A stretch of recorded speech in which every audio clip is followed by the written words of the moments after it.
Nuclear engineer David Holcomb and former Oak Ridge National Laboratory Director Thom Mason discuss humanity's Faustian bargain with nuclear energy. Essentially, yes, you can use the energy out of fission for very creative and useful things, whether it's nuclear medicine or power production, or you can use them as very destructive things that, our nation maintains a stockpile of nuclear weapons, and we still live in a world that has adversaries and unpleasant things, and and so both aspects of the power of the atom continue to be important today.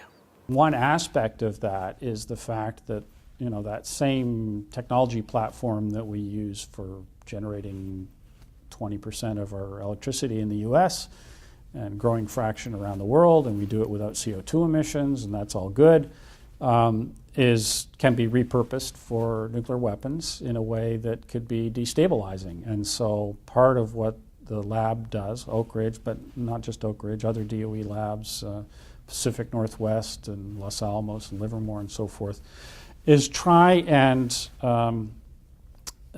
develop technologies that can help prevent the spread of nuclear weapons, limit nuclear proliferation. And that can be technologies for detection, so you can figure out, are people doing what they're saying they're doing? Are they doing things that we're not being told about? The thing that's hard is getting the enriched uranium or the separated plutonium. That requires more nation-state scale activities that you can kind of detect at some level.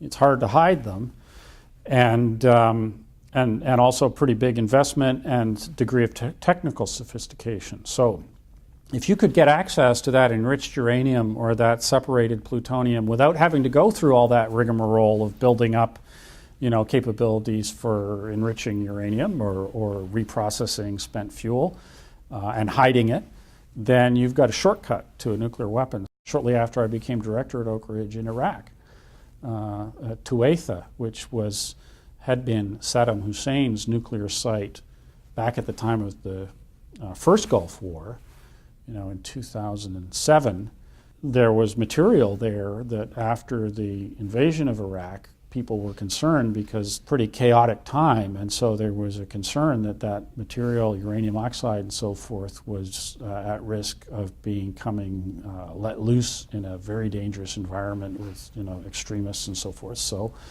a team was put together of people from Oak Ridge National Lab and Y-12 to go in and package that material up. The Iraqis actually sold it. It was sold to a Canadian uranium mining company so that it could then kind of go into peaceful uses. Zane Bell is a senior scientist at Oak Ridge National Laboratory's Nuclear Security and Isotope Technology Division. He works with scintillators, which use materials that emit light after exposure to ionizing radiation. Examples are sodium iodide and helium. Agencies like NASA and the U.S. Department of Homeland Security use this technology to detect radiation. They're used by NASA in probes orbiting the moon or the Earth, looking for radiation coming from the planet. Some places you'll see along the highways, you'll see at truck stops, you'll see radiation detectors. People looking to make sure that what's supposed to be in the truck is in fact in the truck and not something nefarious.